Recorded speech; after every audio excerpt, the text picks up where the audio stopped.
CM Yogi Adityanath ने कहा कि हर खेत को पानी, हर हाथ को काम। श्रद्धेय पंडित दीनदयाल उपाध्याय जी के इस संकल्प को डबल इंजन की भाजपा सरकार पूर्ण कर रही है। प्रधानमंत्री मोदी जी के जन्मदिन 17 सितंबर से लेकर के 25 सितंबर को पंडित दीनदयाल उपाध्याय जी की पावन जयंती और 2 अक्टूबर को राष्ट्रपिता महात्मा गांधी की पावन जयंती, ये 3 महत्वपूर्ण पड़ाव सामने हैं और इनको ध्यान में रख करके विभिन्न प्रकार के कार्यक्रम चल रहे हैं। 2 अक्टूबर के लिए एक कार्यक्रम हम लोगों ने तय किया है। एक नया पोर्टल हम लॉन्च करने जा रहे हैं और वह होगा मातृभूमि योजना। किसी भी गांव के विकास के लिए, गांव में सामुदायिक भवन हो, गांव में अन्य कोई बड़ा कार्यक्रम, अगर कोई व्यक्ति चाहता है कि उनके पूर्वज के नाम पर उनके गांव में कोई कार्यक्रम बनना है, वह देश और दुनिया के अंदर कहीं भी रहता होगा, 60% पैसा अगर वह देता है और वह चाहता है उनके पूर्वज के नाम पर ये बने, तो 60% पैसा वह दें और 40% सरकार लगाएगी। तो मातृभूमि योजना के माध्यम से वह परियोजना उस उनके पूर्वज के नाम पर हम रखने का कार्य करेंगे। यह कार्यक्रम हम लोग 2 अक्टूबर के से प्रारंभ करने जा रहे हैं कि गांव में सामुदायिक भवन के निर्माण का हो, गांव में कोई चिकित्सालय भवन के निर्माण का हो, गांव में कोई स्कूल के अच्छे भवन के निर्माण का हो, गांव में कोई कॉमन सर्विस सेंटर के निर्माण का हो, गांव में कोई भी अन्य ऐसा कार्य होगा तो पैसे की कमी नहीं आने देंगे। लेकिन अगर वह चाहता है कि उनके किसी पूर्वज के नाम पर बने तो 60% का योगदान वे देंगे, 40% का राज्य सरकार देगी और उस योजना को पूरा करते हुए हम लोग इस कार्यक्रम को तेजी के साथ आगे बढ़ाने का कार्य करेंगे। डबल इंजन की भारतीय जनता पार्टी की सरकार अपने अन्नदाता किसानों के जीवन में व्यापक परिवर्तन करने के लिए पूरी प्रतिबद्धता के साथ कार्य कर रही है। हम सब इस बारे में जानते हैं कि जब भारतीय जनता पार्टी या भारतीय जनसंघ सत्ता से कोसों दूर था, तब पंडित दीनदयाल उपाध्याय जी ने इस देश को एक नया अर्थशास्त्र दिया था और वह अर्थशास्त्र उन्होंने बहुत अच्छी सरल परिभाषा की थी। उन्होंने कहा था कि किसी भी देश की अर्थव्यवस्था का मानक का जो कसौटी होती है वह आर्थिक रूप से संपन्न लोगों से नहीं बल्कि सबसे निचले पायदान पर बैठे हुए व्यक्ति की आर्थिक स्थिति को देख करके हम उस देश की अर्थव्यवस्था का अंदाजा लगा सकते हैं। और उसी में उन्होंने अंत्योदय की एक नई परिकल्पना की थी, जिस पर एक अंतिम पायदान पर बैठे हुए व्यक्ति के जीवन में व्यापक परिवर्तन करने का एक संकल्प था, जिसमें हर खेत को पानी, हर हाथ को काम देने का एक संकल्प छुपा हुआ था। और यही तो पंडित जी की आज जो परिकल्पना थी उसी को साकार कर रही है। नरोत्तम मिश्रा ने कहा कि पार्टी अध्यक्ष के चुनाव को लेकर कांग्रेस विचित्र दुविधा में फंसी हुई है। दुर्भाग्य की बात है कि इतने सालों से एक राष्ट्रीय पार्टी अपना अध्यक्ष नहीं चुन पा रही है। कांग्रेस आज एक डूबता जहाज है और इसका डूबना तय है। नरोत्तम मिश्रा ने आगे कहा कि भारत जोड़ो यात्रा के दौरान राहुल गांधी जी को प्रदेश में निर्धारित गाइडलाइन के अनुसार पूरी सुरक्षा दी जाएगी। नरोत्तम मिश्रा ने पत्रकार वार्ता में कहा कि मुसलमान से बैर नहीं, आतंकी की खैर नहीं। हमारी संस्कृति वसुधैव कुटुंबकम के सिद्धांत को प्रतिपादित करती है। नामांकन फार्म लेने जाएंगे, बाद में सब मान जाएंगे, वो उनकी प्रक्रिया है। पर आप ये भी तो सोचो कि एक राष्ट्रीय पार्टी 4 साल में अपना अध्यक्ष नहीं चुन पाए, कार्यकारी अध्यक्ष से काम चलाए, उस पार्टी की क्या स्थिति रही होगी। आज भी अधिकांश जगह से प्रस्ताव पास हो रहा है, जिसके नाम का प्रस्ताव पास हो रहा है, जिसका प्रस्ताव पास हो रहा है वो तैयार नहीं है, जो तैयार है उसको बनाना नहीं है। बड़ी विचित्र दुविधाओं में कांग्रेस फंसी है और मुझे नहीं लगता कि अब ये इस दुविधाओं से उभरेगी। ये डूबता जहाज है, इसका डूबना तय है। ये बिखरती चली जा रही है। जब से उनकी यात्रा शुरू हुई है नबी साहब ने गुलामी से आज़ादी ले ली है। 8 विधायक कांग्रेस के गोवा में कांग्रेस छोड़कर चले गए। मध्य प्रदेश में भी कांग्रेस छोड़े, अभी पूर्व विधायक जो सागर के थे उन्होंने कांग्रेस छोड़ दी है। आनंद शर्मा अपने सभी पदों से इस्तीफा दे चुके हैं। गुजरात के कांग्रेस के अध्यक्ष ने कांग्रेस से इस्तीफा दे दिया है। ये लगातार भगदड़ का आलम है।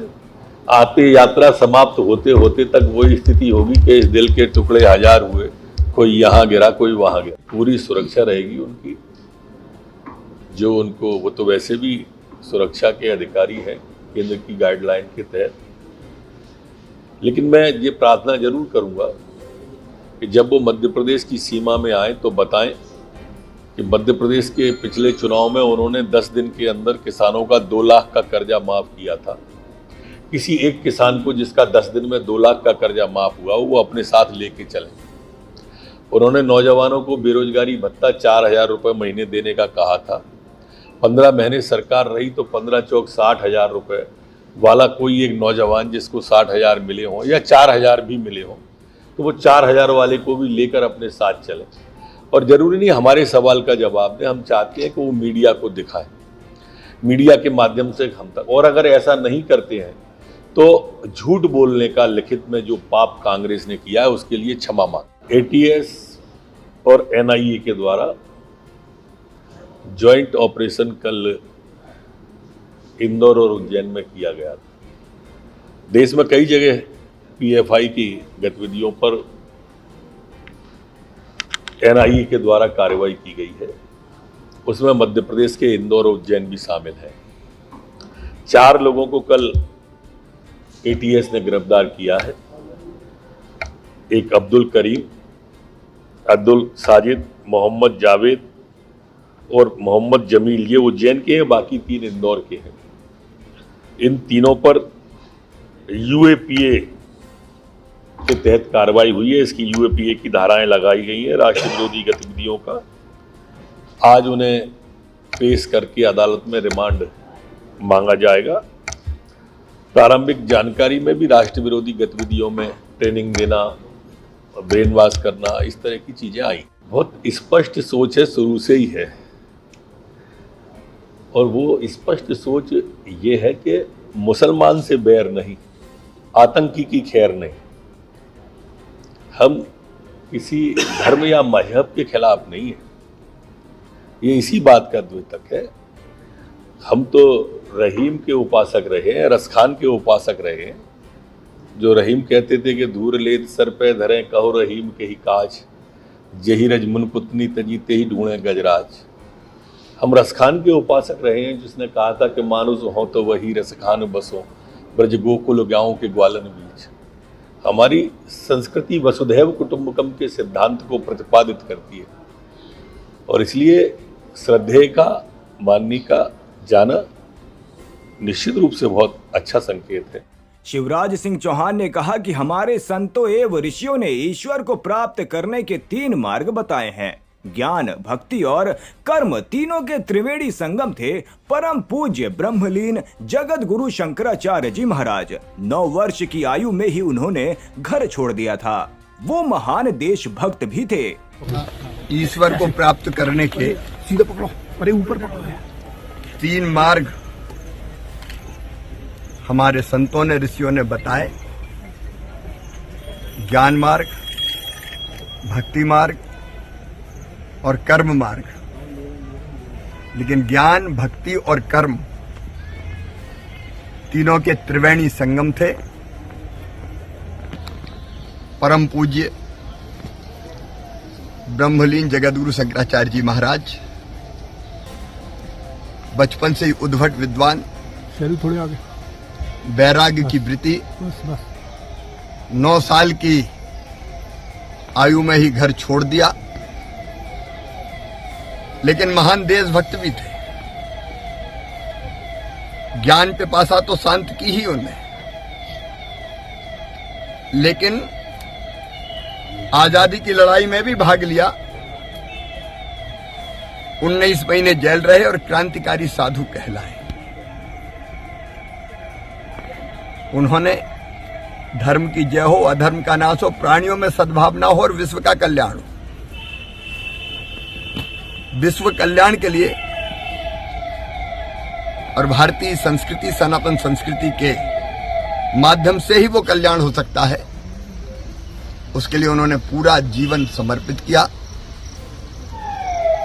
वो दीन दुखी और दलितों के लिए, शोषितों के लिए पूरे जीवन भर कार्य करते रहे, चाहे झारखंड में विश्व कल्याण आश्रम हो या अलग अलग राज्यों में जनजातियों के कल्याण के काम हो, वो सदैव करते रहे।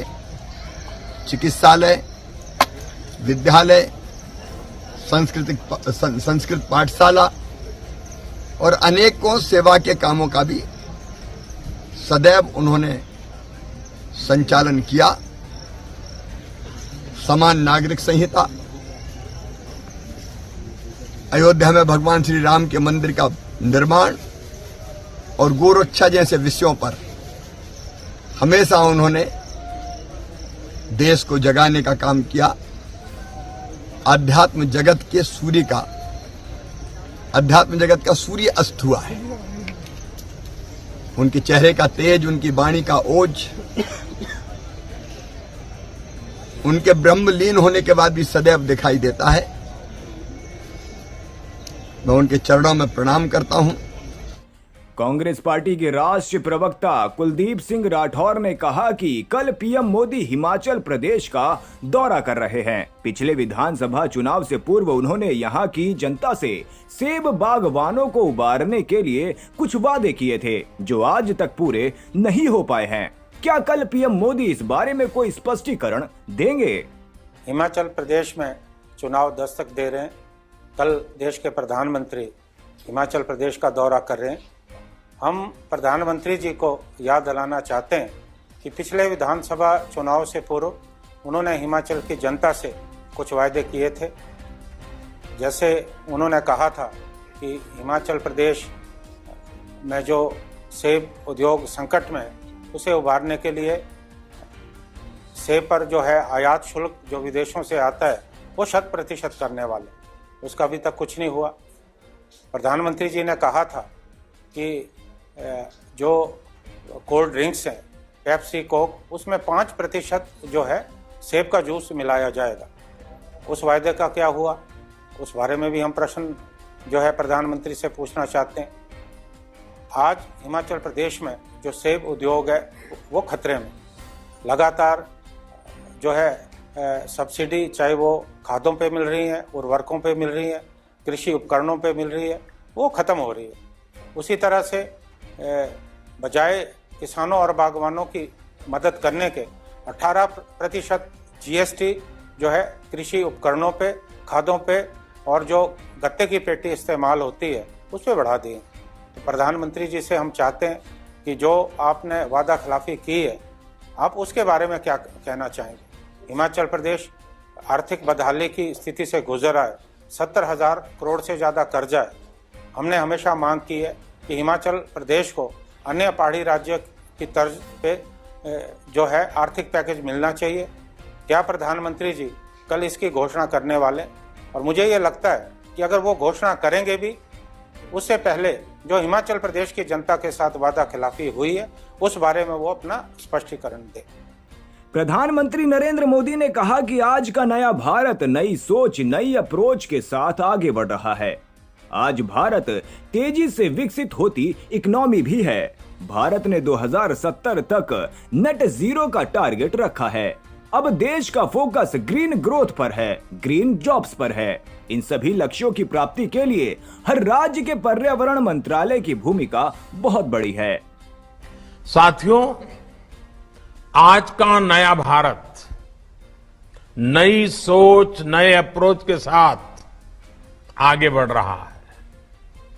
आज भारत तेजी से विकसित होती इकोनॉमी भी है और निरंतर अपनी इकोलॉजी को भी मजबूत कर रहा है।